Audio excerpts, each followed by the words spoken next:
এক ফকির এক কুকুরকে বলল, তোর 3টা খারাপ অভ্যাস রয়েছে। কুকুর জিজ্ঞাসা করলো, কি সেগুলা? তখন ফকিরটি বলল, 1 নাম্বার, তুই সব সময় দেওয়ালে প্রস্রাব করিস।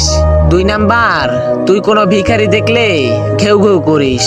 3 নাম্বার, তুই রাতে ঘেউ ঘেউ করে মানুষের ঘুম নষ্ট করিস। ফকিরের এই কথা শুনে কুকুর বলল, আমি জমিনে প্রস্রাব করি না, এই জন্য হয়তো কোনো বান্দা এই জমিনে বসে আল্লাহকে সিজদা করবে। আর আমি ভিখারি দেখলে এই জন্য ঘেউ ঘেউ করি।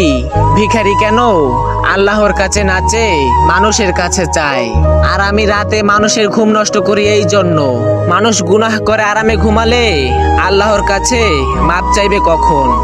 একটাবার চিন্তা করে দেখেন, যেই কুকুরকে আমরা দূর দূর করে তাড়িয়ে দেই, সেই কুকুরও আমাদের নিয়ে ভাবে, আল্লাহকে ভয় পায়, কিন্তু আমরা মানুষরা সেটা পাই না।